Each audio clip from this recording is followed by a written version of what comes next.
But first off, I just wanted to say, so today's topic is the importance of nutrition in dogs pets. And we have our guest here today with us, which is Dr. Barbara Royal. Hello. Thank you very much for being here. and, And what's your name? My name? Yes. Yes, my name is Eliza, and I'll be the moderator for this stream today, the live stream. And obviously, we have Dr. Andrew Jones with us as well. And that is so why. I'm gonna do a bit of an intro for Dr. Royal, and then we'll just get those two to start talking, discussing for today, and at the end we're gonna have a bit of a Q&A. So for those watching, please ask your questions in the chat. There's gonna be a couple of us from the team who will be watching, trying to write them down, and I'll be trying to ask these two at the end for about the last 10 or 15 minutes, so they'll talk for about 45 minutes or so. Please try and keep your questions related to the topic that they're talking about, and we'll do our best to answer as many as we can, but there will be too many, so I'm sorry if your question will get missed, but we'll do our best, and hopefully today will be nice and successful. So to start us off, I just have a small little bio for Dr. Royal, just so those of you who don't know her can get a little bit of background. So she is a longtime holistic veterinarian and a true trailblazer in integrative pet care, just like Dr. Jones. She's best known as Oprah Winfrey's go-to veterinarian, and she's also a past president of the American Holistic Veterinary Medical Association. Dr. Royal is also the author of The Royal Treatment, which is available on Amazon, and she was also featured in the documentary Pet Fooled. She even founded a raw pet food brand focused on helping pets with kidney and liver disease, showing just how deeply she believes in nutrition as medicine, and we're very excited to have her here today. Hopefully I've covered the scope of things and everything is correct, but please correct me if I'm wrong. No, all good. True. Nice. That's great. Okay, so I'm going to let you two just get right into it. I'll go into the background, and you guys start how you'd like. Sure. Okay. Thank you, moderator Eliza. Yes, she's amazing. Uh-oh. I have a kitten. And I have a piano right here. That's awesome. Right there, right down there. Oh my gosh. If I get a grab on this kitten, I'll show you this kitten because oh my gosh, he is divine. But awesome. I didn't know he could play the piano. I had no idea. I didn't teach him that. That was beautiful, wasn't it? Okay. Now you could also become famous on TikTok. See? Just from my reaction, wow, that was awesome. Okay, so I'm really happy that you're here. This is great. We're to see you once again. Yes. We met at the Feed Real Summit in San Diego. We did. Where you were the moderator. So you're the wise one who is guiding everyone, which was a group of a bunch of veterinarians and pet health professionals and pretty informed dog parents that are really keen on nutrition and dog health. And it was one of the first conferences I've been invited to in many years, along with being present, where there's just a whole bunch of, especially holistic veterinarians in one spot.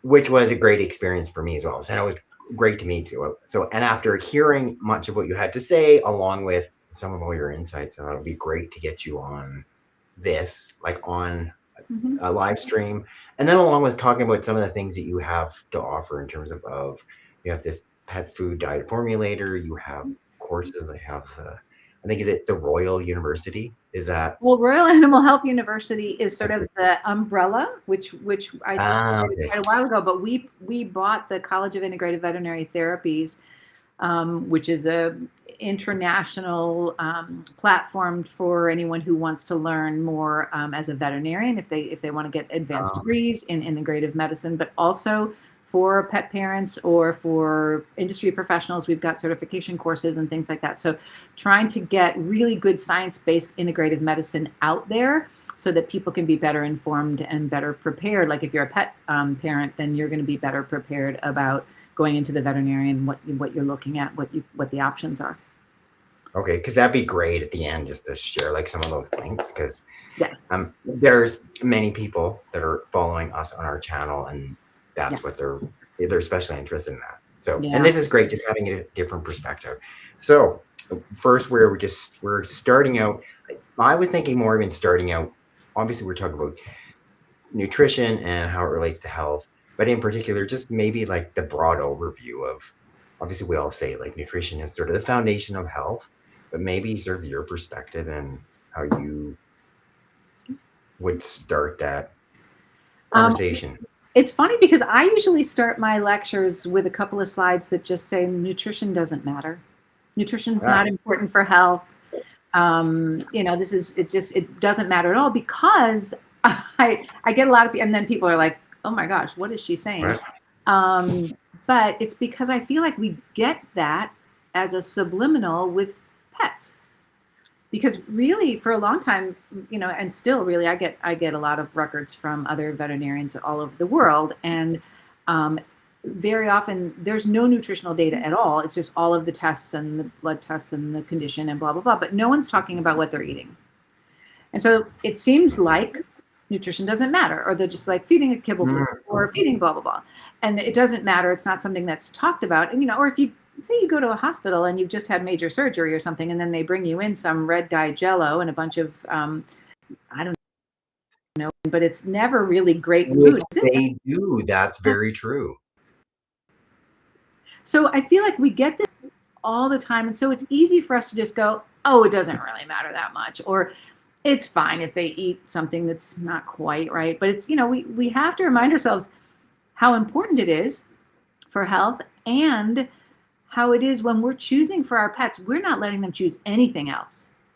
So that's the difference, even from humans. People are like, well, I sometimes eat some things that are bad. I'm like, well, so do I. But my pets eat what I put down in the bowl exclusively with some treats, right?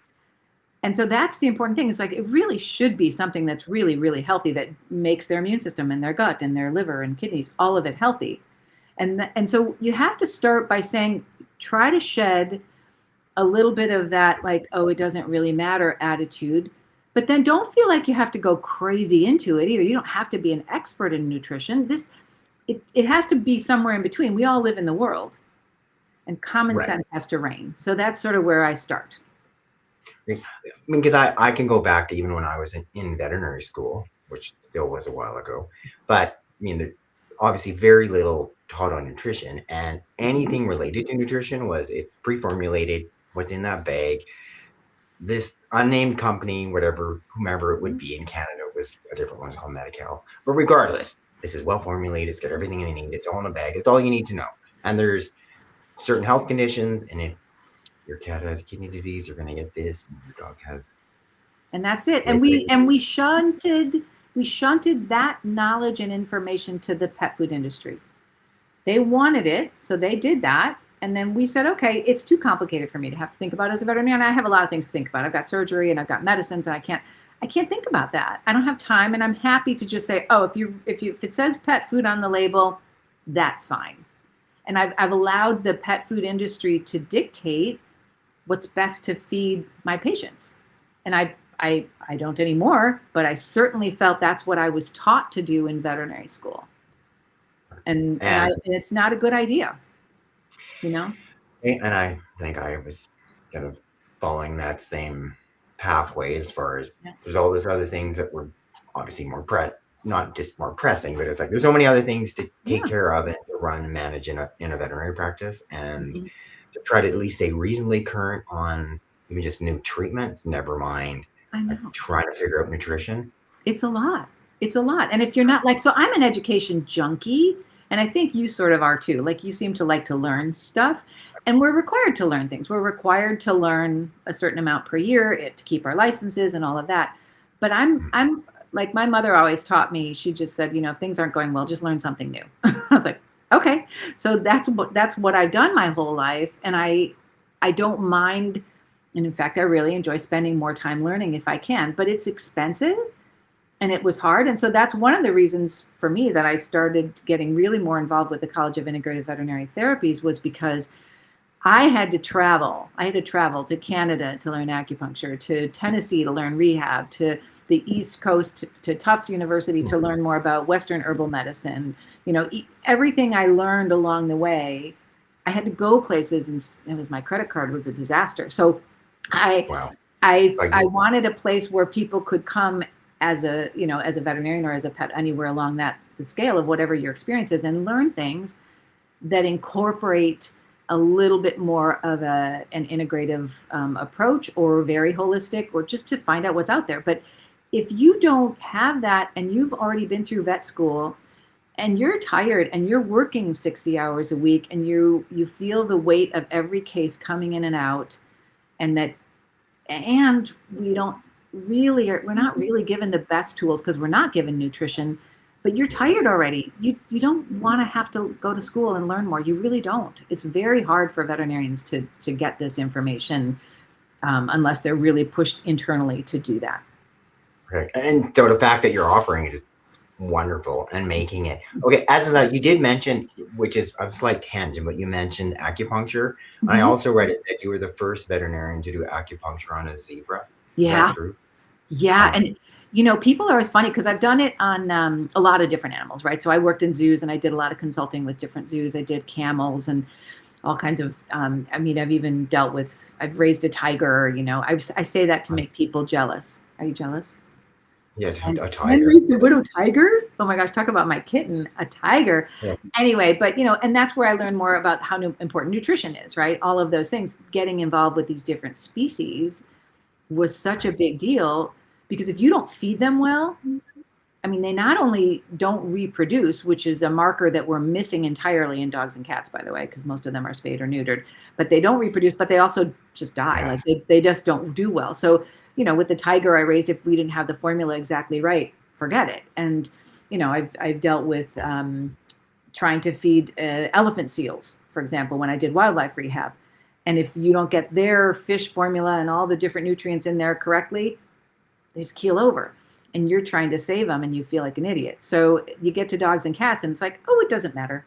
Yes, it does.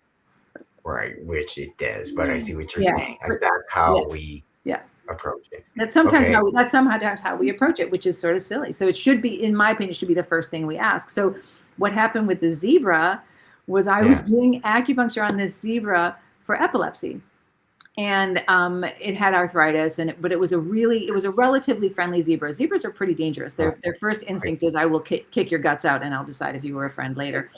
And are you not doing some acupuncture around the face, or is that... You can, but you don't have to necessarily for this. The fun part about the acupuncture, from my standpoint, is that I have so many options.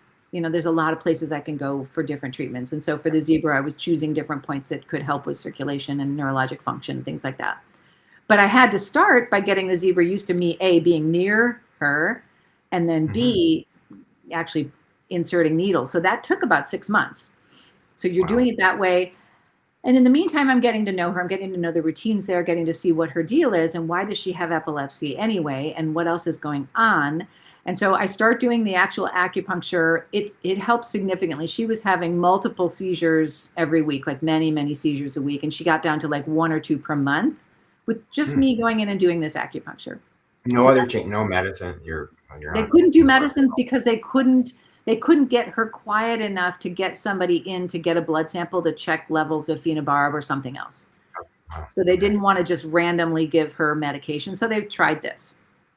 So it was really fun and really impressive. And then she was quiet enough for them to get blood samples. So then they said, well, maybe we'll do phenobarb too. But what was really interesting is the thing that I think after the 6 months and after we had the seizures a little better under control, I really went through her nutrition, and it seemed really good, except she was the nicest zebra in the lot. And she was the one that all the donors and everybody that was special that came into the zoo got to go over and feed her a hamburger bun. And so they were feeding her these carbs out the wazoo that were glyphosate and who knows whatever. It wasn't organic, it was nothing, it was like just things like you could just feed her stuff. And that increased her inflammation so much that I believe that triggered a lot of her inflammation to allergy to seizure. So when they pulled back on that as well, that made a huge difference. So I found the same thing with camels. I did acupuncture on camels for arthritis. And the one thing that really changed the game for a while, I was the international acupuncture, specialist for camels because there was no one else doing it, right? So I get calls from Brazil or what. And I was like, why do all these zoos have camels with arthritis. Doesn't make sense. They don't really have it in the wild. But it was the same sort of thing. I went through, looked through the, again, we didn't have Google then, so I'm looking in libraries. But there was like an obscure reference to the fact that if camels don't eat enough salt in their browse, they get arthritis. And everybody was assuming they were eating the browse that they could feed them, and they put a salt lick out, and that was enough. But it's not enough. It's like way more than they can do in a salt lick. And so they started to change how they feed them, and arthritis. Right. Okay. Because your camel is from the Middle East, but he's now living in a zoo somewhere else. He's not in a zoo, and we're doing the wrong nutrition. So often it was like boom, boom, boom in my head. Always in my early career, even before being a veterinarian, I studied nutrition. How important nutrition was, and things that you wouldn't think. Like you wouldn't go, well, the salt content's going to make a difference for that camel's arthritis. You just don't go there unless you know the mechanism. So that's what sort of propelled me to do more and look more into what is in a pet food, and does that make sense, and what are we doing to it, and how does that affect the animal in their health? And there are so many things, right? So, just from the biome, from allergies, from just inflammation. So that's where this conversation is probably headed, right? Okay, one just before we get there, but how is salt correlated with arthritis? It's some mechanism with the salt and the inflammation in the vessels, because you know how salt makes your body it basically hardens your arteries, sort of like, right? So what salt does is it makes your vessels more impermeable to osmotic changes, right? Hence, right? You have heart disease. Yeah. So you want to get rid of salt, because that the flexibility of the vasculature is what you're trying to improve when you get rid of salt. So it makes the permeability and the flexibility of the vasculature. I believe there's something related to that in what they didn't really find the mechanism when I was doing it. It's just that was what was postulated. And then it affected this really complicated joint stuff that was going on with them for sand walking. Right, because obviously they've adapted to their environment. And they expected that much salt. So without it, they were missing it. So it's an interesting thing. I think it was some kind of a way that they needed that their vessels to be that in order to avoid the arthritis. Maybe, yeah. Yeah, maybe there's more, and I'm sure there is. Right. Yeah, but it's sometimes better just to know what works and use that versus it worked like a charm. Understanding why. Wow, yeah, that's awesome. Yeah. Okay, so one of the things you gave us a bunch of things that you said you could talk about. There's a bazillion. I know, I just did that. Which is great, but one of the ones was like even just talking about like looking at a diet. You talked about the big micro and like the big nutrients, like what matters or doesn't matter, and some of the little nutrients. Right.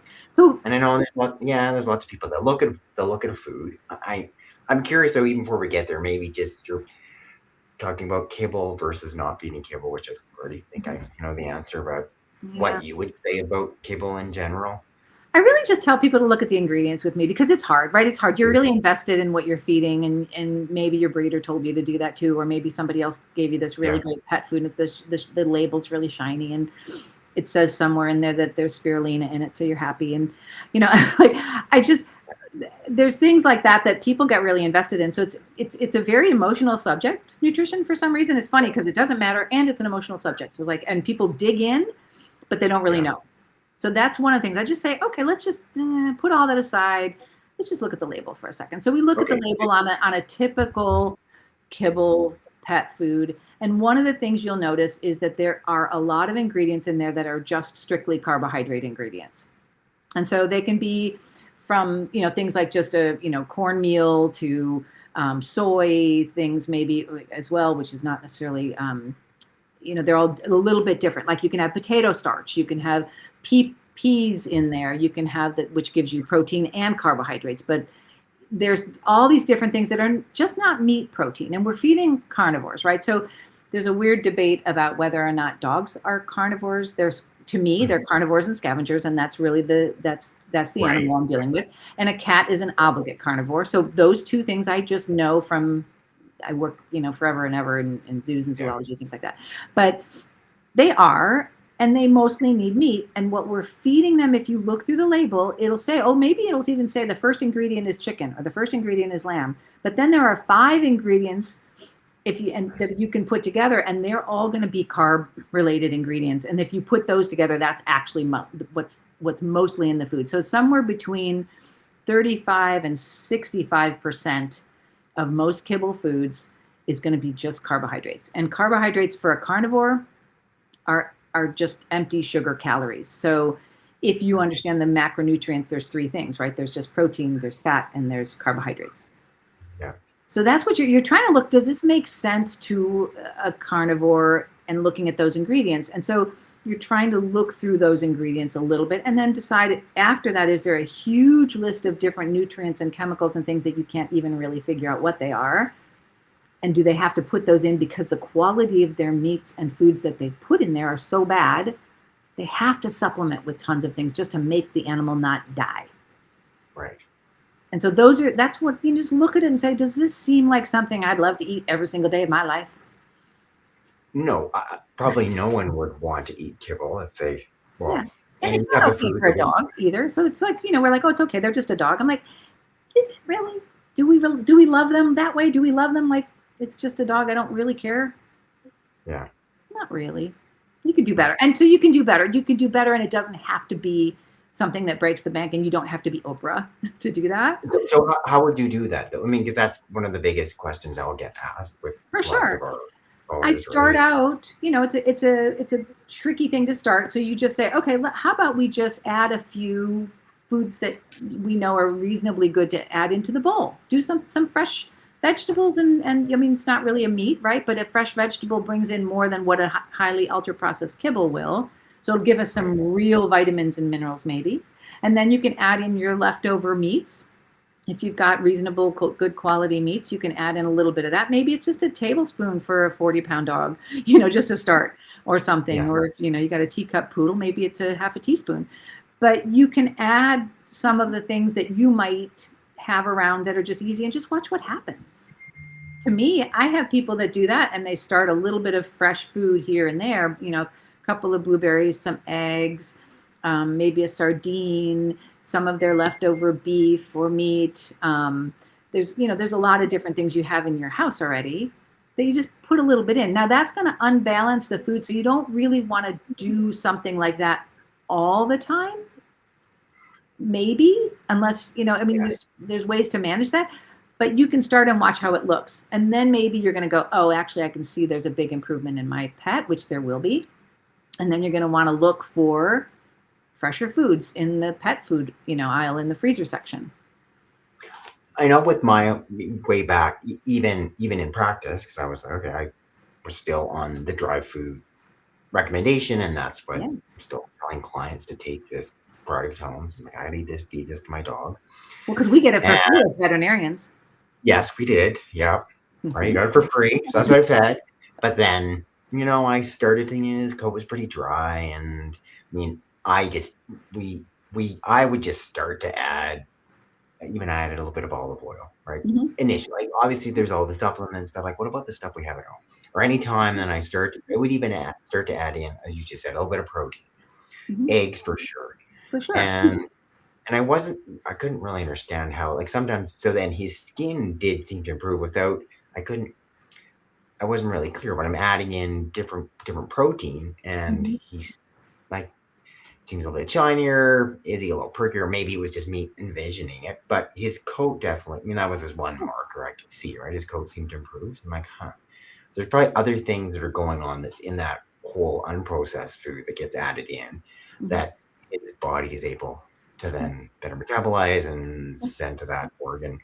However, it's impressive. So that's one of the things you say to start out, though. Like, even if are you saying ideally you wouldn't? You're feeding a kibble. You're feeding a kibble food, and you can't really afford much more. I have so many of my clients. People are like, "Oh, you've got rich clients." I'm like, you know what? I'm a Chicago vet. I'm in the neighborhood. Like my people come, and they're not rich. So I'm not trying to get people to buy expensive food. I'm trying to give them the information so that they know what they're doing.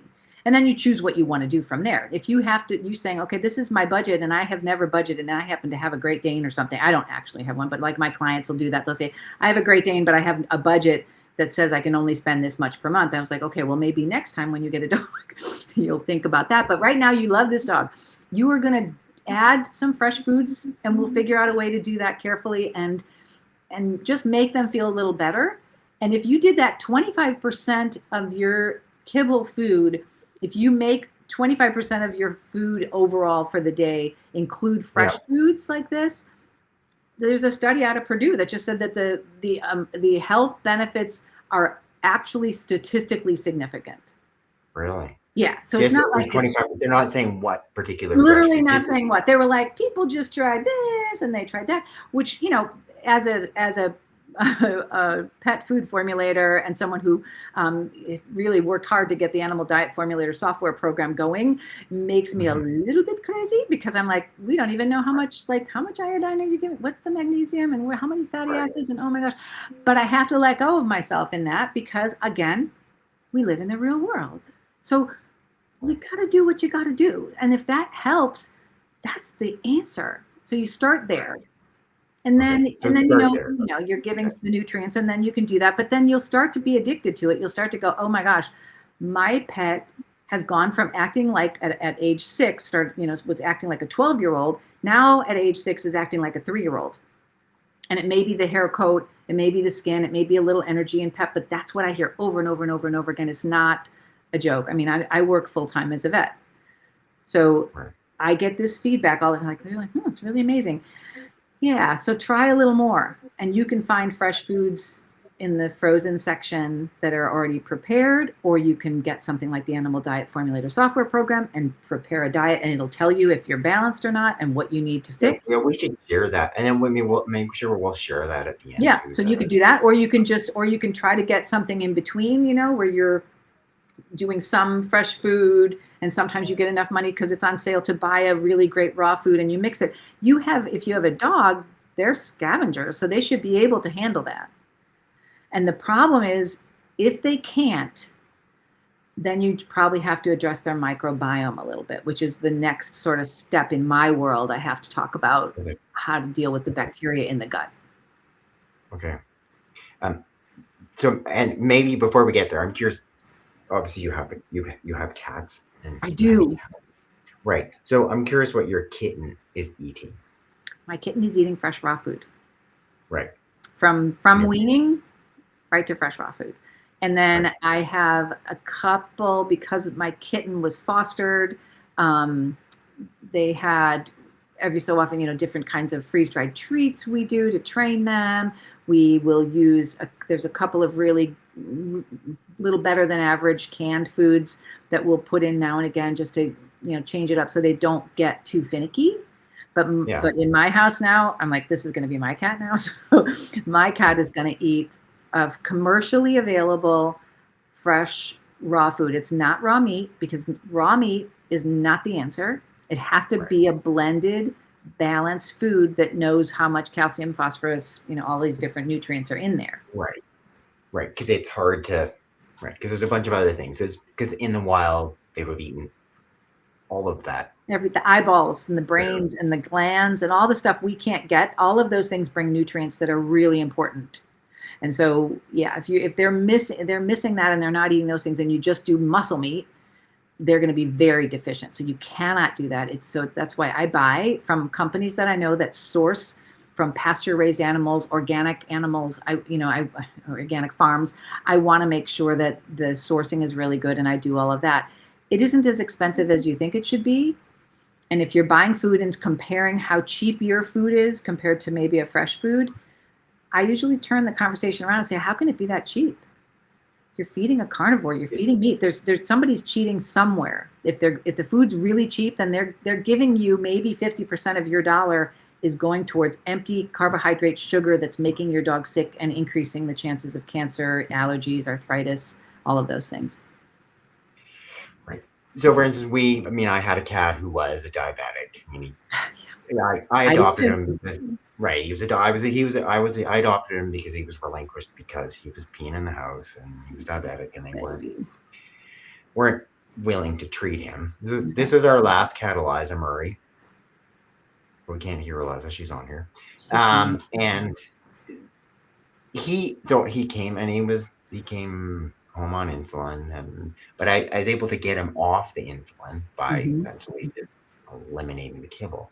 But much even sugar. then, though, it's still even the mainstay veterinarian advice was still being reluctant to, well, should you completely remove kibble and just put them on this raw or right prepackaged? It seems weird. I have a lot of clients who do that with me. They'll say, you know, oh yes, I've changed to this really food. The dog or the cat's looking terrific. I've changed to the fresh food, and I throw a handful of kibble in now and again because I think it's more balanced. Like it so isn't that. Again, as someone who studies nutrition, I'm stunned that we have really bought the line on this at how the marketing and the pet food industry has convinced us that this tiny little thing is going to be healthier than a fresh food that's actually also formulated to be balanced and complete. So it's really funny. It is, and it's hard. But I even myself, when I was starting to make some of that ice, I was so worried about, have I got it in the right proportions? Is everything there? Yeah. And like, how do I know that I'm not missing some micronutrient? There's not enough zinc. I don't know. Do I have too much copper? I don't. Yeah. Well, and that's a thing, right? So that's, and I think it would be really nice if veterinarians could take back this conversation and help people with real information rather than just believing what's out there. So that is my goal, is to try to make this the norm. I teach more in vet schools. I'm doing more like that. I have a lot of veterinary students who come through my practice. I want everyday people to have better advice about nutrition. It's so hard, and it's hard for us. Like, we're, you know, as a veterinarian, you're like, I don't really know, and to admit and say you don't know. And that was a really big thing for me. I had a client who knew more about nutrition than I did, and her dogs were spectacular. She had 9 Newfoundlands. 9 Newfoundlands. Who has 9 Newfoundlands? Nobody. And she would bring them in threes and do exams with them. And I would be like, what a perfect exam. The teeth, the glowing hair coat. The dogs are energetic and they're trim. And this one's 11 and this one's whatever. I'm like, they're amazing. And then as she's leaving her appointment one day, she said, oh, and I forgot to tell you, I actually have their food formulated and fresh. And that's how I feed them. It was early in my career. And I was like, Joan, you got to get back in here because we got to get on a kibble food because these dogs are going to die. Like, you were killing your dogs. Oh my gosh, come in here quickly and let's talk. And she just sat there. She let me, you know, like I did. And then she sat down and she said, you know, Barbara, we're not going to talk about nutrition again. And then she left. And we were still friends, but it took a while for me to realize that it was the food that did that. Wow. Okay. So I'm now well down that path, right? As I'm sure most people watching are. But I like how you said to start, right? It's easy if that's all you can afford, and then you add some small fresh stuff. It's a great, there's even that one, and I think I've referenced, I think it's an older study, even the one where they're looking at, I think, were they Scottish Terriers or Westies that are, right, seem to have a higher incidence of bladder cancer. And the ones that got veggies 3 times a week, right? And it turned out carrots were the most common veggie, have this marked reduction in the incidence of bladder cancer. Not that like a carrot is an ideal thing to feed your dog, but compared to what's in the kibble, it's so much better. Is that sort of what you're saying? It's just real food, right? It's the body recognizing what would be maybe in the stomach contents of what they were killing and eating, right? They recognize the body is waiting for real food and to recognize the cellular contents coming intact. And there's inherent in all of these foods are different nutrients and antioxidants and things that are going to help us with our immune system and our lives. And then if you decrease the amount of something that's ultra processed with advanced glycation end products and BHA and BHT, which are shown to cause bladder cancer, and you know, all these different preservatives and things, then it does make sense. It's sort of like if you go, well, duh, if I were making an experiment to create cancer, I would feed carcinogens, which you can get just by high heat processing anything. High heat processing, right? Because anything makes sense. So let's feed carcinogens. So we high heat process all kibble. I mean, well, there's some that are air dried, so so there's that category. But like 90% of the kibble that's out there, high heat processed and ultra processed, so multiple times. I would feed carcinogens, and then I would feed a lot of sugar, which everyone knows sugar is the best thing for cancer. Cancer loves to eat sugar, which sugar is carbohydrates. So we've done it. Yeah. And Yeah. wonder why we have golden retrievers that are having cancer at really young ages. Yeah, okay. It's ridiculous. And I when I graduated 30 years ago, we didn't have cancer rates like this because a lot of these pet food companies were not creating foods like this. The foods have gotten worse over the years. I have a lot of people who say, oh, my dog always ate kibble and they lived till 20 and they were fine. But actually, when I was growing up, the pet foods were not nearly as bad as they are now. They've gotten worse and worse using their byproducts and things left over from the candy industry or whatever. They don't care. Right. Okay. Yeah. But are things changing now in veterinary schools? Like, are they here? Oh yeah. Different? Oh yeah. It's slow. The thing that's changing the most, and the thing that like a program like this really helps with, is just awareness. And so when pet parents are asking veterinarians to give more information about nutrition, even if you don't really know what the answer is, but you're asking, you're like, tell me a little bit more about this label. Like, why is this better than this? What am I looking at? And that kind of awareness makes people go, maybe I have to learn about that. And it's the same with the vet students now. My vet students are hearing that they're all online, they're listening to different things. And so they have more awareness and they're asking their professors, teach me more about nutrition. Right. So it's changing. And I guess because they become more aware and all of a sudden now you're getting it, which is awesome. So one of the things, maybe I'm going to admit, because I was trying to look at your list of things. Too many things. But one of the things you mentioned was, maybe don't want to get to it, was about, you mentioned copper, something, liver treat. You talk about liver treats. And the reason I want to partly bring it up, because my own dog, she likes treats, as many dogs do. And one of the ones is a pork liver treat, because it's soft and chewable. And it smells great. And obviously, if you feed an appropriate amount, you can have some trouble if it's a beef one. So you're doing pork liver, you're in better shape. Now it doesn't translate directly, I don't believe. The thing I've studied, or I actually helped fund a study on the different content of copper in different types of liver. So from conventionally raised animals in those confinement farms, which make my teeth hurt. But so if you're in a feedlot, it's worse, or you're in a way worse. Most of the time, there was one of the pasture-raised animal livers that also had some high levels of copper. And what we have to parse out is, are those animals getting somewhere out while they're pasture-raised? Are they getting a big block of some kind of a supplement that has high copper in it? Because what happens inside the confinement things is they're eating a lot of poor quality food, and then they have to supplement with a premix vitamin supplement that's going to be really high in copper, and maybe the wrong kind of copper that's hard for the liver to deal with. So we see very high levels of copper. And so I'm just super careful with beef liver treats in general for people. I think she had getting beef liver as well. But my point was that she ended up, all of a sudden, her ALT was through the roof. Was it? Oh, wow. Okay. So suddenly you had liver enzyme elevation. Yeah, markedly, yeah. So, and this was and I was giving her way too many of these liver treats. And that's it. And that was it. Okay. And a year later, I cut her off of those liver treats, and I put her on a supplement as well, a liver supplement. She had milk thistle and Sammy and dandelion root. And then a year later, it's almost like normal. Yeah, and I see that a lot. That's what made me really want to do this study and get involved in it, is because I was seeing a lot of animals having just inexplicable liver enzyme elevations in young dogs. And then I find out it was like the 10th one. It's like, we're doing these liver treats all the time to get to train them. And I was like, okay, where are they sourced? What's going on with that? Right. And then we looked into it. And so it's like, you can do in some of them, 10 treats can be enough for a liver toxicosis.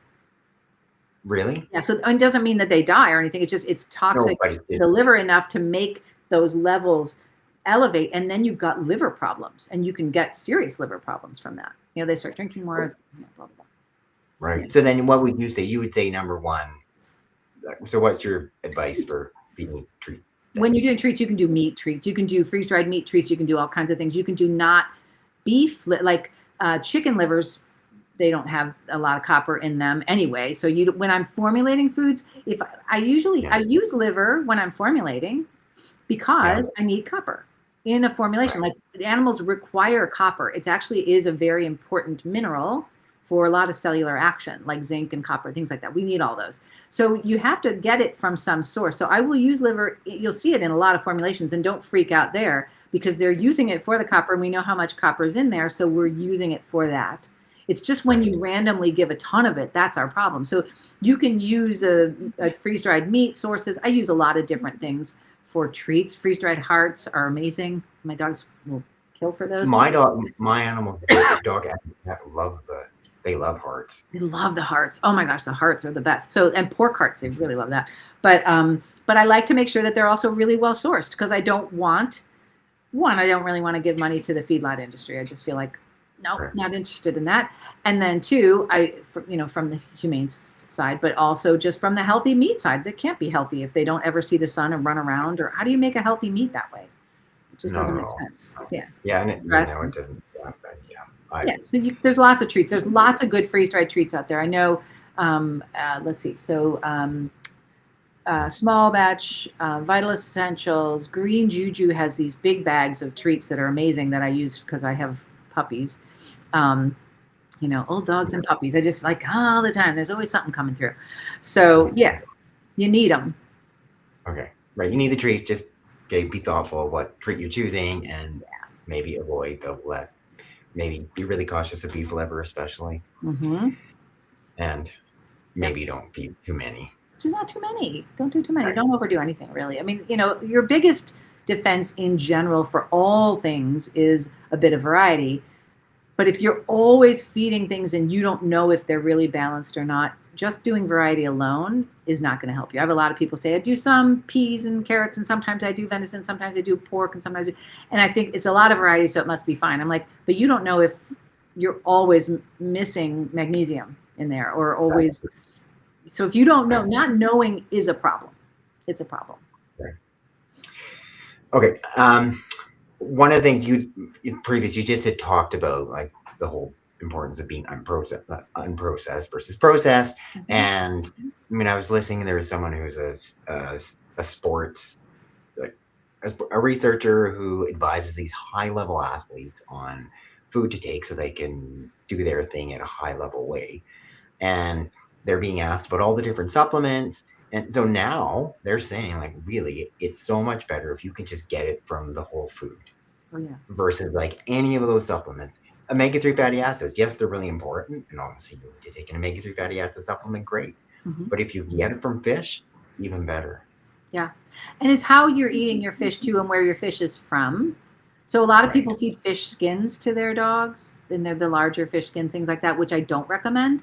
Because our oceans are so dirty, and because where they will concentrate toxins that are lipophilic toxins, which are one of the biggest problems in the oceans, will be in their fat, in the fat layer, and the fat layer is with the skin. So eating the skin on certain fish, like the smaller fish, it's a little easier. They're not going to accumulate so much. That's a great way to get omegas. The pelagic fish, which are, anchovies and mackerel and sardines, the little ones, these are the better, that's going to be the better oils. But if you have a large fish like a cod or a salmon, the skin from that is maybe going to be, if you test it, you might find it's really full of a lot of petrochemicals. And that's a problem.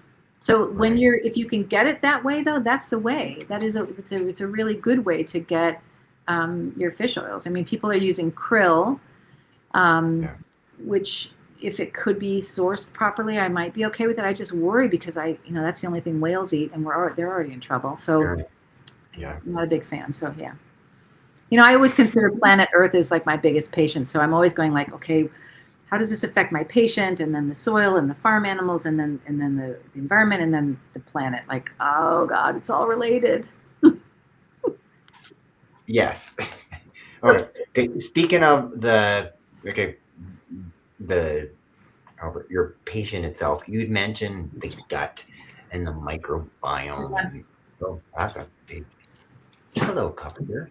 Here's your patient right now. Go on, you be good. Yeah, so you guys both have a healthy microbiome now. Yeah. That was it, right in the face. Yeah. So as far as so the whole obviously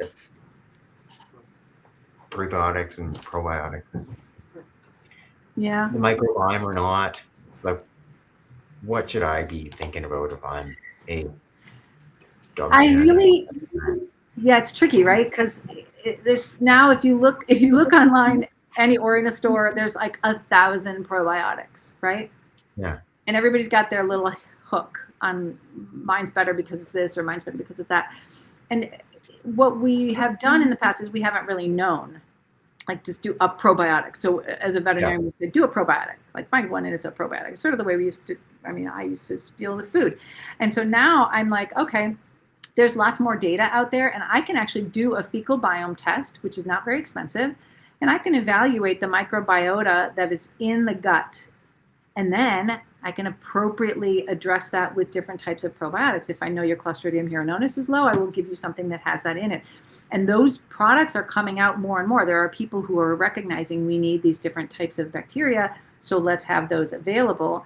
And then there's people who say, okay, how about we just get a really, really concentrated, great combination of tons of bacteria and let the body choose. And that's a possibility if you don't have a terrible overgrowth or something like that. So I test the biome. I will try to tailor things to that. But then there's also like just a soil probiotic. You know, somebody's like, what I used to do with my clients, we have an organic farm. So I would go out into the field and I would just get some of our organic soil and I would do a little bit of filtering and whatever with it. And then I would just give that to my high-rise clients and say, you know, put this in your cat's food or sprinkle it on there or put it in the litter box. Or with dogs, they just, throw it in the food, they'll just eat it. But it gives them tons and tons of good bacteria from the soil, which is where they would get a lot of it. So you can do things like that, but you can also find good probiotics. I like that. So just from the soil. I never thought of that, just from the soil. Yeah, it's an organic farm. I know there's not glyphosate and things like that in there. So you don't have Roundup. You're not using Roundup to kill your dandelions. No, I'm not using that. No. So I will check to make sure there's not parasite eggs and things like that in there because there's wildlife, right? So we'll filter out a bit, but then you can use that soil. So you could do things like that, but you can also use things like goat milk or things, but you just don't want to use anything all the time. Again, you start using a probiotic that has 8 bacteria in it all the time, that's going to maybe start to cause an overgrowth of those. Because the pathogens and problems are not always just, you have something that's dangerous. It's that you have something that's normal, but too much of it in the wrong place. Right? So that's our problem. And so trying to get enough of the right kinds of, the hundreds of bacteria in there and get them to balance and get them to send the feedback they need to do to the body so that they're digesting, they're giving the correct things for the body to do. There's a lot of neurologic feedback from your bacteria. And I don't know if people realize this, but your body does not digest food. So, and neither does a dog's. Like the body doesn't do it. It's in a cow, whatever. It's the bacteria that are doing that. So they're doing things in there that help digest the food and make it into nutrient form that your body can absorb. And that's how that works. So if you have the wrong bacteria, maybe you're never really absorbing, different types of nutrients or minerals or something because your body never can do it because you don't have those bacteria in there. And if that's messed up from glyphosate or chemicals or, I don't know, asphalt, there's so many things we don't know. So you want that microbiome to be as rich and populated and have enough variety, and you want all of that so that your body functions appropriately. So I see health problems for allergies, for GI disease, for neurologic disease, kidney disease, cancer, obesity, all related to the microbiome and fixable, surprisingly fixable. Animals that are wasting away, you can do a fecal transplant. Right. So that's what I was going to ask about fecal transplants. I do them all the time. We do them all the time at my practice. So this is just where you're getting the microbiome, their gut microbiome analyzed. Yeah. Maybe it's through Animal Biome, and you get little capsules sent to you. No. And no. Yes. What do you do? That's one way. That is possible. Yes, a lot of people can do that. You can buy the capsules. But what I do the most of, and I find is the most effective, because I did that for a while, but I didn't find it was quite as effective as doing the enema.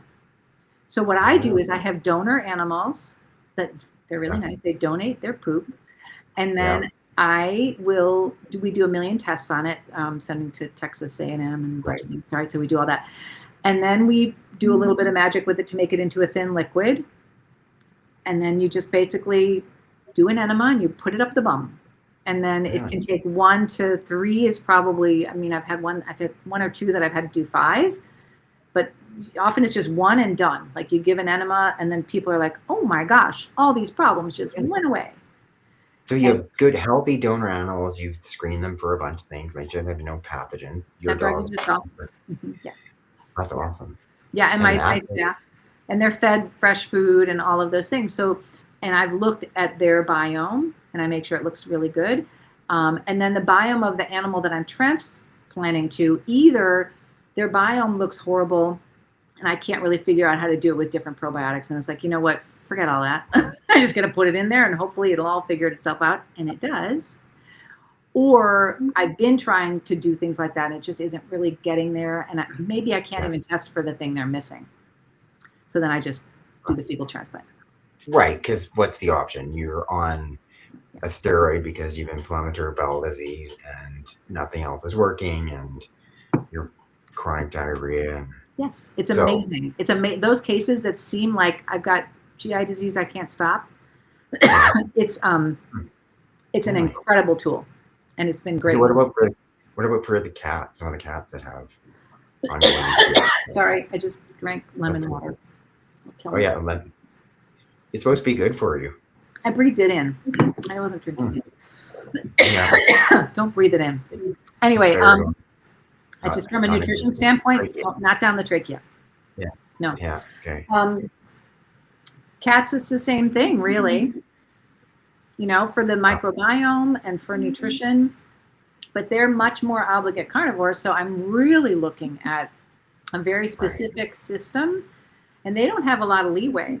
So they're much less forgiving in terms of their medical conditions and things like that. And then people always talk about cats being picky and all that stuff and how hard it is to get them to eat foods, which is true. But mostly it's because cats are so specific that they're expecting to be specific.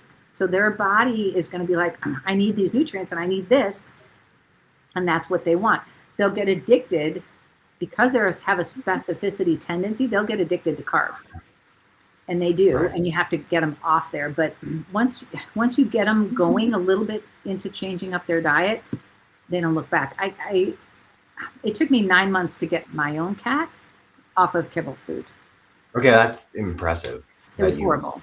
It was horrible. Yeah. There was a point in which I looked at him. I was like, "Do you know who I am?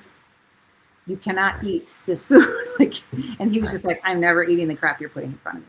He actually did get off of kibble food to canned food pretty quickly, but then the canned to raw, I thought I was going to lose my mind. I tried everything. I was tap dancing. I was doing videos of music. Okay. I don't know what. And how did you get it? Because we have a new cat who knew about theories. Yeah.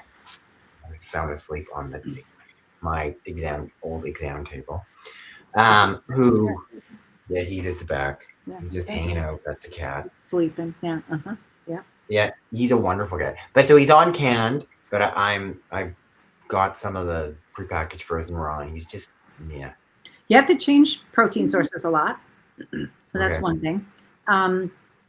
You have to do it slowly and wait to offer them any other food, and try to do it in the morning. Try to do it at different times, and leave it out. People freak out about leaving out raw food. Yeah, I'm over that. So what I ended up with, this particular cat was weird because I was trying heat and butter and Parmesan cheese and nutritional yeast, and I put tuna juice on top of it. I put the other canned food mixed in with it. He would do that, but he never ate it by itself. So it was too much. So what I actually gave up right around 9 months. I gave up. I was like, I don't know what to do. I've got this out already. I'm just going to thaw it here on the counter. It's a frozen block, half a pound of raw food. I'm thawing it on the counter. I'm going to give it to the dog today. I put it on the counter. Cat jumps up there and goes, "Oh, ice cream? I love ice cream." And that's how he eats his raw food. He eats it I put out a half a pound of frozen, commercially available raw, balanced food, frozen solid. And he jumps up there like I have just put down Christmas. Oh, and it's frozen. It's frozen solid. And he licks it. And every so often he does like I got a brain freeze. and then he goes back to it. Can't explain it. So that's not the norm. Karen has a really good video she did with her mom. It's like how to get a kibble eating cat to eat raw food, and she says it's like 100% successful. I think it's very slow and takes time and everything else in there, but I have a lot of people who say they watch that video. I think it's you can find it. It's if you can't find it, you can always try to contact me and I can get it for you. Okay, but maybe we'll try to find. Okay, that's get that. Thank you. That's good. Good feedback. Anyway, so it's tricky, but cats they do the best on fresh food way more dramatically even than dogs do. It's a dramatic change. Yeah, I could say, and with the last cat who was diabetic, that made him essentially controlled. Yeah. Well, he was They're like, no kibble. Yeah. It took a while to get off that. Oh wow. Okay. Oh, as you seem to have coming back. Oh, because we're already been an hour. I'm just getting. I've showed back up because it's been almost an hour. So we just started. Okay, I know we got to get a few things going here. Okay, some like hot topics here. Yeah, I was gonna say, do you want to keep going for a little bit longer and then we do a Q&A? There's still lots of people who are happy to watch. So tell me how you two are feeling. How about bones are an important one? I know, Barbara, you're gonna need to eat because it's where you are. It's 3 hours ahead of me, so you're 8 o'clock. And Eliza, where you are, it's the same time. You're in Montreal. How about you guys talk for like another like 5 minutes, and then we can go. We have issues with raised. These are ones that was interesting. Issues with raised food bowls, slow feeders, and lick mats. And how about raw bones? Okay, so we'll do a little husbandry kind of thing real quick. How about that? That's fun. Sure. Okay. Things you can fix. Okay. I'll come back. Okay. How about the raised food bowls? Okay, so raised food bowls, I am not a fan. A lot of people use them and they think they are protecting from bloat is one of the things. And also a lot of people just like them because they're pretty and they keep the bowl in one place. So you can get something that keeps the bowl in one place that's on the floor. But if you just imagine, if you're eating and you're swallowing with your head down, you don't do what I just did and breathe in a lot of your tea. You put your head down to swallow and you can swallow easily with your head down. If you try to put your head up and swallow food or liquid or whatever, you're going to choke. You're going to swallow more air and you're going to get more air in your stomach. And that's just the nature of putting your head up and putting your head down. And we know this. And then they finally looked at a study and said, is it true that raising the food bowl decreases the risk of bloat? And it doesn't. In fact, they're saying that it increases the risk. It increases the risk of bloat. Yes. Yeah. And that. No go. Because I used to say you should do a raised food bowl. I mean, everybody did it. Like we just were like, oh yeah, look, those people made those raised bowls and they said it's better. So now we believe them. Like, yeah. So everybody wants to sell you something in the pet food industry. It's a $90 billion industry, maybe $100-something billion industry now. So they're really, everybody wants to sell you something. So try as a consumer to go, is this a real problem? Am I solving something for real? And is this the real answer? So that helps a lot with all these things like puzzles or like the puzzle, like math. Okay. Slow feeders. Like you want to slow down your dog from eating too fast. If you're feeding a kibble food, there's a chance that maybe eating too fast could be a problem because they might swallow a lot of air with it because they've got a raised bowl and everything else. And then they're getting a foamy bloat with their kibble food and the liquid and a lot of air in there. And you're going to have maybe a problem. I can understand that a little bit. But if you feed moisture appropriate food in the appropriate amounts, you're not going to have those problems. And slowing them down is silly because have you ever heard the term wolf it down? Right. You know what dogs do? Right. They wolf it down. And that's normal. That's a cliche because it's normal for them. So my dogs eat my Belgian Malinois eats 6 half-pound patties, which is 3 pounds of food. It's a lot in about, 20 seconds.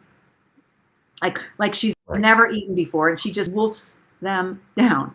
And her mouth is made to do that.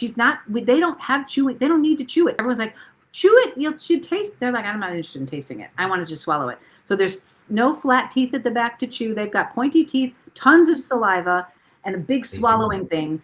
And down it goes. So the saliva just smooths it on into the body. So they'll swallow things like, that's why I have a really incredible x-ray of a tiny Boston Terrier with a duck leg that's this long, taking up the entire stomach. The dog put saliva and his mouth on it and just swallowed the whole thing. I mean, they just do that, but they're expecting it to be food mostly. So you don't need to slow them down. So slow feeders just make me crazy. I feel bad about it for the animals. And then the lick mats, the biggest problem with lick mats for me is that most of them are made out of some kind of plastic or rubber combination. And I've had many that we've had to remove pieces of them surgically because they taste like food and they start chewing on them and then they swallow a big piece. So cats do that a lot, by the way. Cats do lick mats surgery a lot. So be careful there. I have seen a couple of good quality metal ones. And that's sort of fun. But again, how long are they doing that? A few minutes and then they're done. So those are things. And then the bones are really important. Okay, yes. How about raw bones? What's the good or bad? I'm going to fracture this big tooth and it's going to cost me $1 zillion at my veterinarian. I know, right? But we think that. But how many fractures? I mean, the dentistry profession is huge, isn't it? And it's growing. I know there's dental specialists everywhere now, and there were 0 when I graduated, 0. Yeah. All of those animals, for a long time, nobody was feeding raw bones, right? I mean, really? Right. So how did they all get broken teeth? Were they all getting broken teeth on bones? No, nobody was doing bones. They weren't. They were doing other things, right? Sometimes it's a rock. Sometimes it's a rawhide that's got, rawhides tend to have a lot of formaldehyde involved in their storage, so they'll be variably hard. And then also formaldehyde, by the way, bad. So yeah, so you don't want to do a rawhide if you can avoid it. Huh? Yeah, a lot of rawhide is, not all of it, but a lot of it is stored in big warehouses with formaldehyde on it so that it doesn't rot. And they put all kinds of different things as preservatives on them, and they don't have to list it anywhere. So you'll never see that. You'll never see that on a label. But so you would say probably don't feed a rawhide. Yeah. For the most. No rawhide. Okay. So unless you know the source exactly and where it comes from a farm to you, a body part or whatever, you're not doing those. So, but and those are variably hard. So like when you chew on a cherry and you get a pit and you're like expecting it to be all soft and then it's not, you break a tooth. So that's more likely to me, or some other thing, chewing on a crate or long ago they got a little fracture on something and now they've worked it and then they've broken it. Yeah. Right. So that's one thing. And then the other thing is we all started doing these fresh raw bones. If you've ever worked with raw bones, and I was a chef for a while, and we would take a meat cleaver and just cut through the bone and the meat, and it's sort of a soft, dull thud. It is soft, yeah. You know, they're sort of soft. And so they're not brittle, they don't shear, and the raw bones are relatively soft. The cooked bones, no, you don't want to do that. You would never hit a cooked bone with you'd splinter it everywhere, and it would be bad for the gut, and it's not healthy. So no cooked bones, no bones after you've cooked a pork, whatever, you don't give them the bone after that. That's terrible. They will have a problem with it. But a fresh raw bone is what they're made to do. And the bigger, the better. If it's a small one, they're going to try to swallow it and they won't be able to hold it well. And it'll flip while they're holding it and it'll break a tooth. Because bang will break a tooth. But chewing on a nice big bone and sort of sitting on it, and that's amazing for the dentition, for the periodontal ligaments, for the mouth muscles. I guess just the ligaments, right? Because you're right. It's use it or lose it, exactly. Right. Use it or lose it. So you're right. If you're talking about strengthening something, you want to chew on stuff. And that keeps everything strong. Also, circulation in the ears, circulation on the eyes, temporal muscles. They all get sunken as they get older. No, they just need to chew on a bone. They'll do much better. So it's a lot of things. They do get that muscle wasting on their head, but they're not chewing. They're not chewing things. None of our animals are chewing things. So, and the mouth biome. It's not just the biome of the gut. Biome of the mouth matters.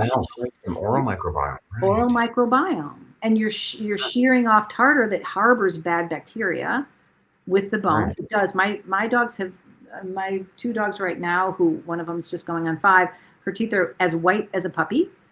I don't brush.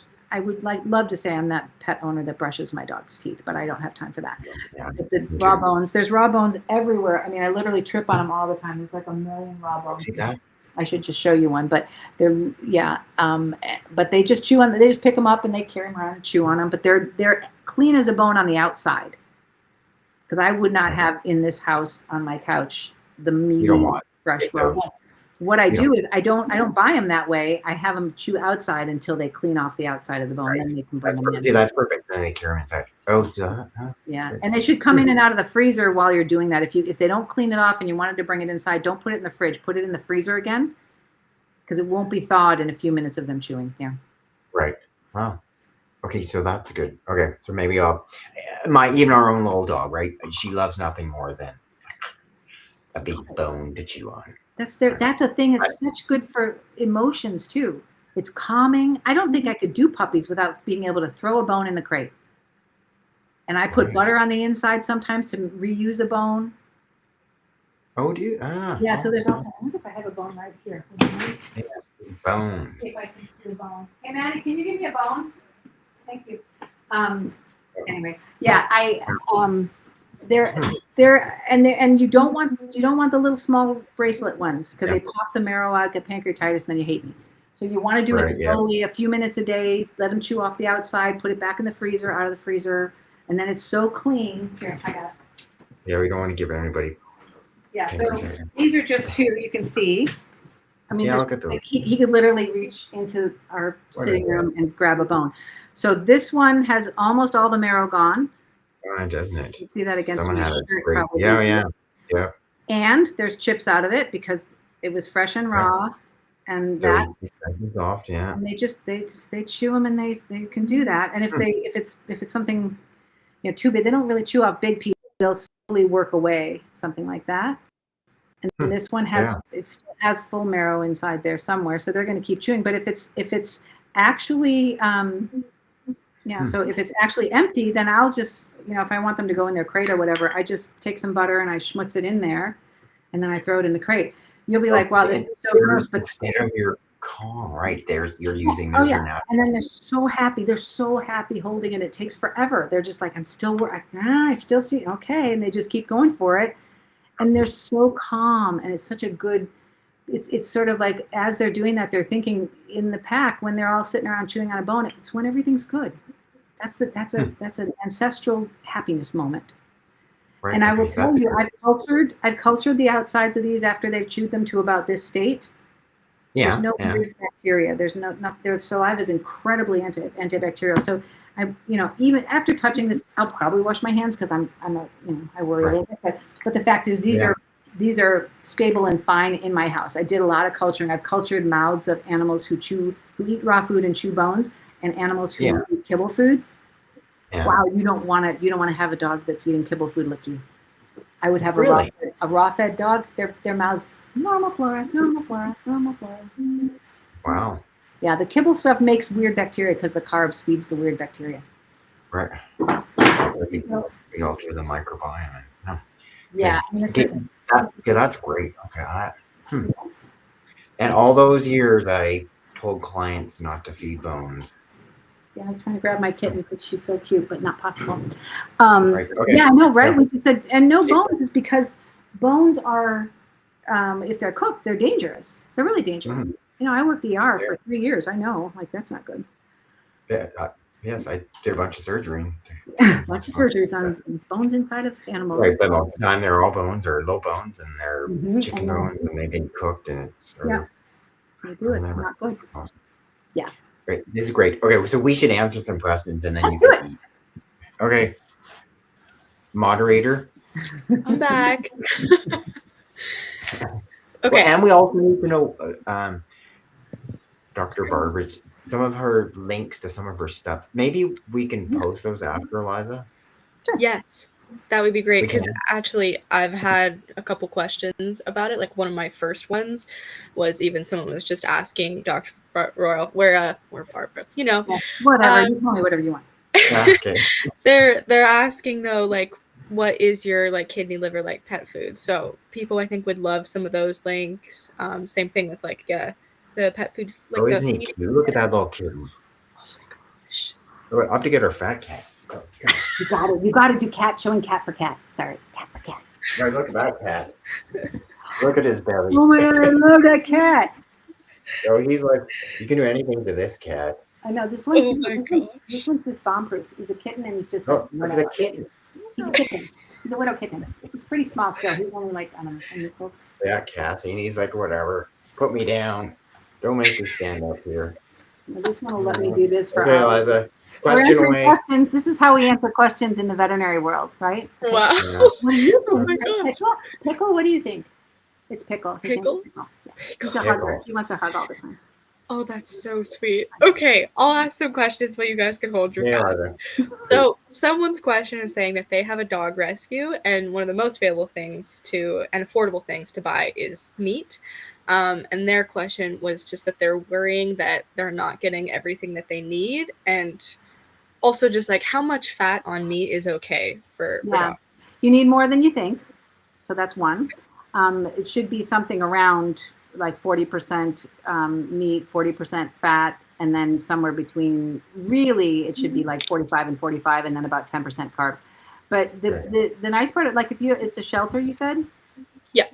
We have a shelter Was it program. We have a program at the Animal Diet Formulator that helps shelters that want to do fresh foods to balance the foods and gives them information. So the Animal Diet Formulator software program, if you go there and there's like a contact us thing or something like that online, and just you can ask them and say, hey, I'm a shelter medicine person.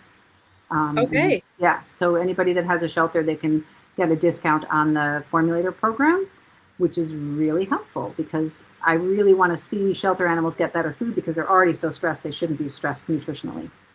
Yeah. Wow. Okay. That's super helpful. Yeah, we'll add that as another link if the person who asked that question is not currently watching. We can put that in. Good. Great. Okay, next question. Someone was saying that they have 5 miniature Dachshunds, and they think that they eat pretty well, but they can be picky with their food. So what they've tried to do is like half kibble, half homemade meat, like dog meatloaf kind of mixture. And and it seems to work. They're saying that this mixture, but is it like a safe thing to be feeding to them long term?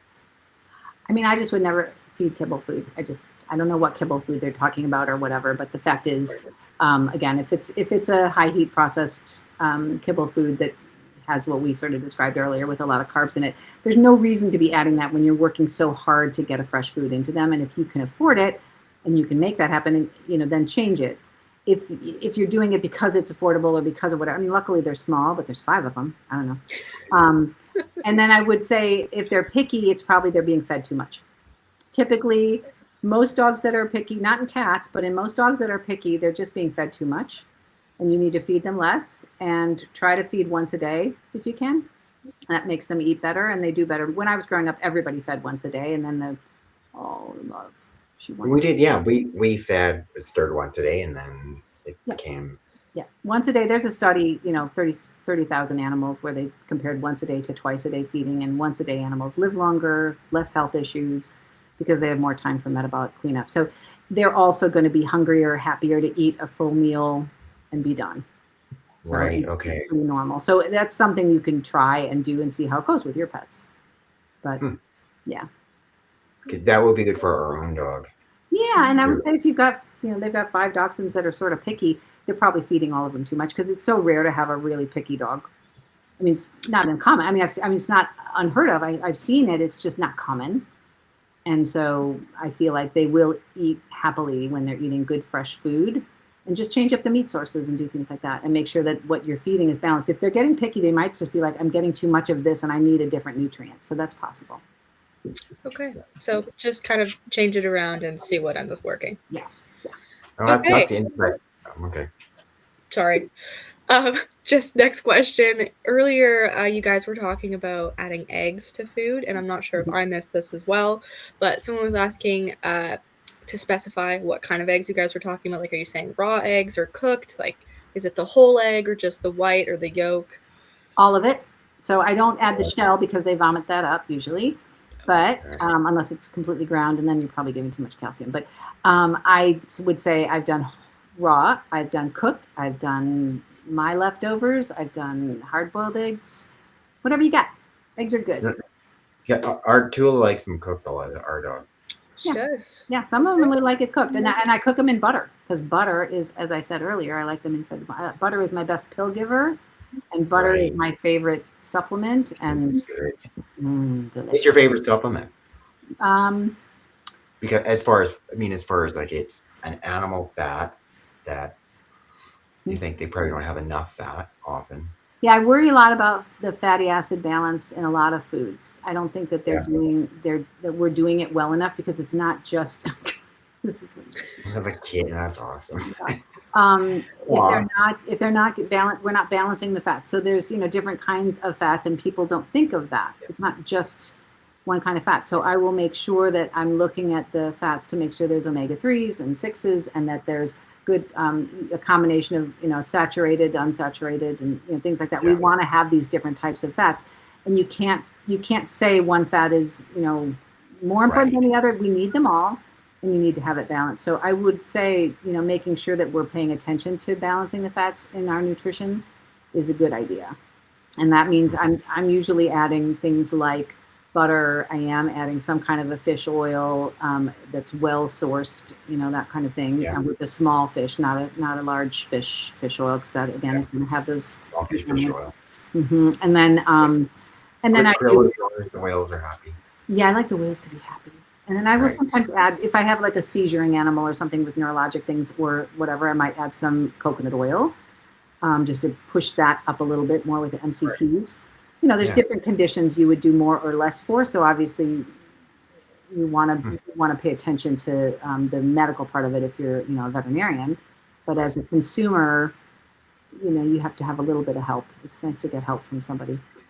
And you have your formulator, though. All those veterinarians that are concerned and they are saying you can't feed this because it's not balanced. Yeah, it's amazing to use it and put in even just the ingredients and things like that, because you can see how well balanced a lot of the foods are that are out there if you can get their nutritional information. And then you also can formulate other foods. Like you can say, I got a friend that has a big half of a freezer full of venison, and I want to make some dog food out of that. And I have sweet potatoes, and I've got this, and I've got that. I've got a few other. Maybe I can add some supplements or whatever, and then you just put it in there, and then the diet formulator will spit back and say, hey, no, you've got to add iodine, and you've got to add this, and you've got to add that. And then you go like, well, how do I do that? And you press another button. It says, okay, we'll put in oysters, and you got it, or whatever. Really? I didn't realize. I didn't know that was even. Yeah, it's super fun. It's like a video game. I use it like a video game. And my clients who have bought it, I mean, they're hilarious. They come in and they're just like, look what I made. I did this thing where I could use quail eggs. And then I did it. I'm like, okay, that's so cool. And we totally geek out about it. Yeah. Right. Okay. So when we have clients the same way that are wanting to make their own diets and they want to. Yeah. Okay, and it's just a nice thing. So you can get it as an individual level. You can get it as a veterinarian. The veterinary software part of it will give you a little bit more, like you can do more recipes, you can do more things, but as an individual person, it's not expensive. It's actually sort of fun. Perfect. Okay. Yay. Yeah. Yeah, that's so good now. Okay, I have a bit of a different question. Go. Now, this one is, does eating probiotic foods actually make it through the digestive tract enough to help, or should you feed an actual probiotic? No, the foods do. I mean, obviously, so here's the thing, like we ask that, and I get that, because we think like a medicine's going to be stronger and make it through better or something. There are some, that are encapsulated or enteric coated, so they make it through further down. So all that stuff is true. But in general, again, I always go back to ancestry and I say, well, how did they do this for themselves before? Like, well, how did we get a good microbiome? You were eating it. Like, they weren't supplementing something concentrated. But how did we get our out of whack? Well, that's another problem, right? So you could be totally out of whack and you need to have more of something. Well, then maybe you need a supplement.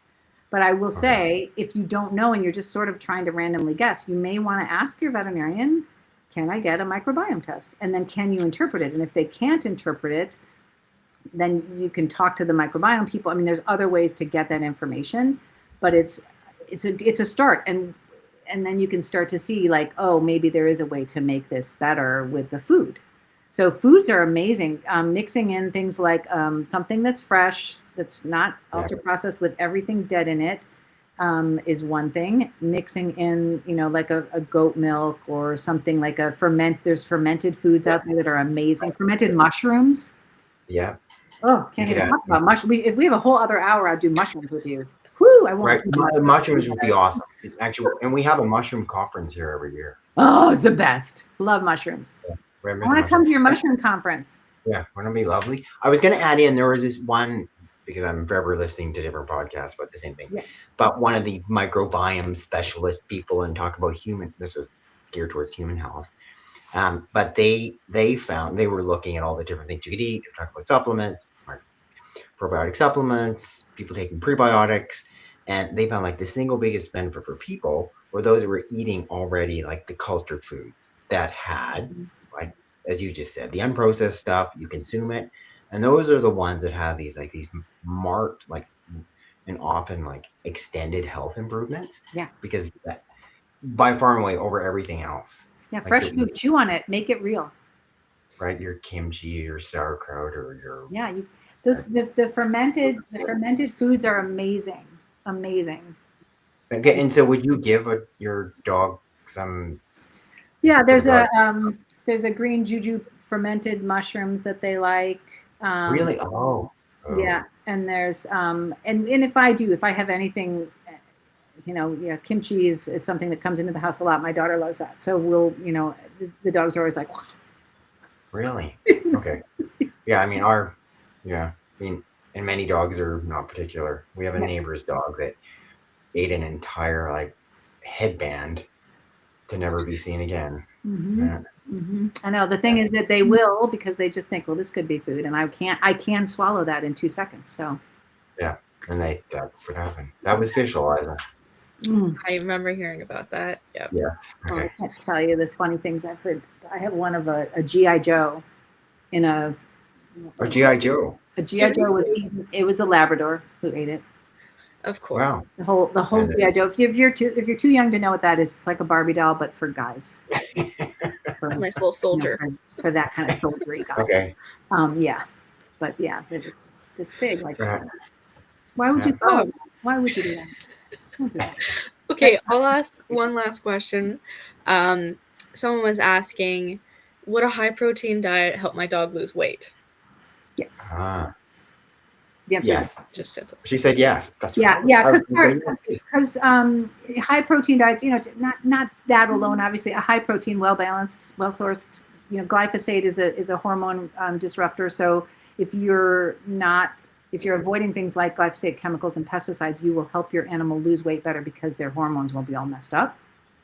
But the main thing to note is the carbohydrates are really the main reason that you get more insulin resistance and problems, and you get these obese animals. So it's not fat that makes fat either. So you want high protein, high fat, low carbs.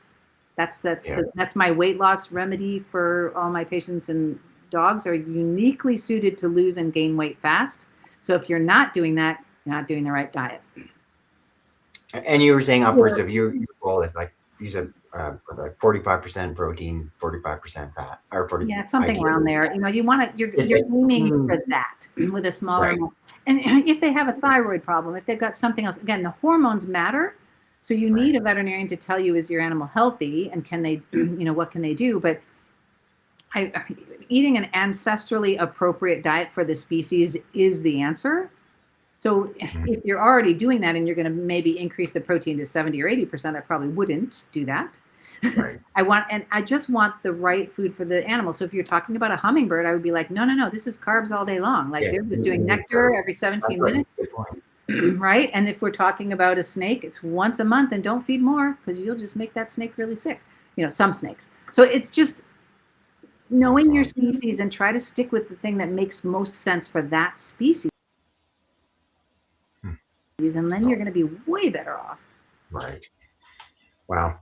I think you're there. Oh, you froze up for a second. Yep. But now you've come back. I do that. I freeze up sometimes. Yeah, so right. Okay. Well, thank you very much, you two. I'm not going to ask more questions. There is plenty, but we have already gone over time. So I think that could be. Andrew, it's so fun to talk to you. We should do this more. It's fun to you. That's great. Okay. Yeah, thank you very much, Dr. Wall, for coming on. And thanks so much to everyone who's been watching. There's been lots of you. And you're going to share them after. By a slight comment. It's so hard not to be distracted by the chat. But anyways, yes, thank you so much to everyone who did come on. We're going to share all those links. So we're going to share the Animal Diet Formulator, which looked great. I didn't like for individuals and And then the Well, college, yeah. We'll add those links into the description of this YouTube video below, because as well, if anyone's joined a bit late, the replay of this will be available on Dr. Jones's YouTube, so you can watch the whole thing, and we'll put those added links in that description. And yeah, so thanks so much for watching. Keep your eyes out for the next live stream we have, which will be next month. And also, Dr. Jones is going to be doing another webinar next week on Tuesday. So curious for more things. Peek around for that. Awesome. Right. Thanks. Okay. Good night, everybody.